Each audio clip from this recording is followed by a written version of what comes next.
अस्सलामुअलैकुम, welcome back to my YouTube channel. उम्मीद आप सब खैरियत से होंगे।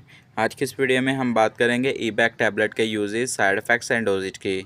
उससे पहले अगर आपने मेरा चैनल अभी तक सब्सक्राइब नहीं किया तो सब्सक्राइब कर लें, बेल आइकन को दबा लें और लाइक करना मत भूलिएगा। अगर बात करें ई-बैक टैबलेट की फार्मूलेशन की, तो इसमें पाया जाता है इबेस्टिन, जो कि एक एंटी एलर्जिक और एंटी हिस्टामिनिक दवा है।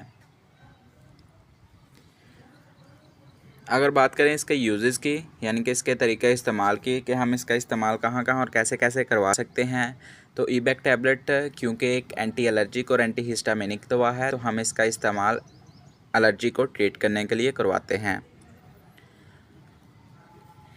इसमें होता क्या है कि जब कोई इंसेक्ट्स वगैरह, कोई कीड़ा मकोड़ा हमारे जिस्म पर काटता है, उसकी वजह से एलर्जी होना स्टार्ट हो जाती है, या फिर वैसे कोई स्किन पर एलर्जी वगैरह काज हो रही हो, तो उसके दौरान होता क्या है कि हमारे जिस्म से एक हिस्टामिन, एक केमिकल रिलीज़ होता है जिसका नाम है हिस्टामिन। हिस्टामिन जो कि एक एलर्जी काज करता है हमारे जिस्म में, इसलिए हम एज अ एंटी एलर्जिक कोई दवा का इस्तेमाल करके तो उसको रोक सकते हैं। उसमें कोई भी एंटी एलर्जिक हम इस्तेमाल कर सकते हैं। ई-बैक टैबलेट का इस्तेमाल, इबेस्टन का इस्तेमाल हम करके तो जो हिस्टामिन रिलीज़ हो रहा होता है उसको हम रोक सकते हैं, क्योंकि ई-बैक एक एंटी हिस्टामिनिक दवा है। इसमें होता क्या है कि जब हम ई-बैक का इस्तेमाल करते हैं तो ई-बैक जाके एक रिसेप्टर पर बाइंड होता है जिसका नाम है H1 रिसेप्टर। H1 रिसेप्टर से जो हिस्टामिन है वो रिलीज़ हो रहा होता है, तो जब ई-बैक यानी कि इबेस्टिन जाके वहाँ बाइंड करता है तो उसकी वजह से हिस्टामिन रिलीज़ नहीं होता और एलर्जी जो है वो ट्रीट हो जाती है।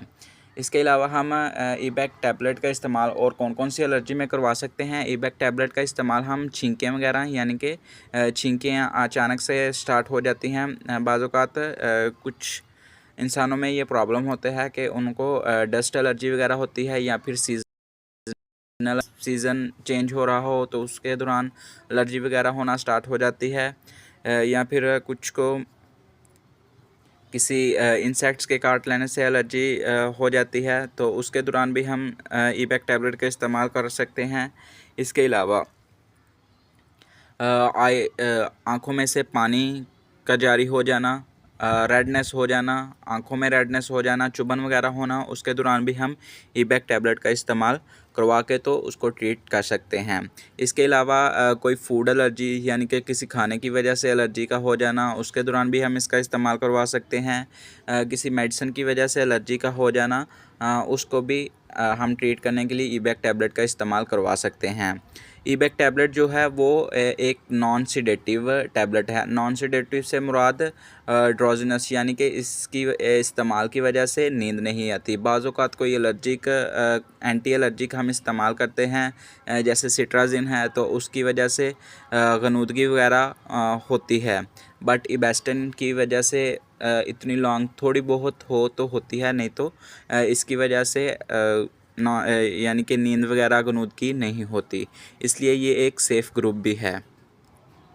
अगर बात करें इसके साइड इफ़ेक्ट्स की, तो साइड इफ़ेक्ट्स में आ जाते हैं वोमिटिंग, स्टमक पेन हो सकती है, या फिर इसकी वजह से जो ड्रोज़िनेस, यानी कि थोड़ी बहुत नींद भी आ सकती है। बट एज़ सच अगर बात करें इसकी डोज़ की, तो ई-बैक टैबलेट मार्केट में 10 mg प्लस 20 mg में अवेलेबल है। अगर तरीके इस्तेमाल की बात करें कि हम इसका इस्तेमाल कैसे कर सकते हैं, तो ई-बैक टैबलेट 10 mg वाली टैबलेट का इस्तेमाल हम एक टैबलेट सुबह और एक शाम अडल्ट्स में कर सकते हैं। 20 mg वाली टैबलेट का इस्तेमाल भी हम इसी तरह ही अडल्ट्स में कर सकते हैं, बट बेहतर यही है कि आप अपने डॉक्टर की हदायत के मुताबिक ही इसका इस्तेमाल करें। अगर आपको मेरी ये वीडियो अच्छी लगी हो तो लाइक करें, सब्सक्राइब करें। अल्लाह हाफिज़।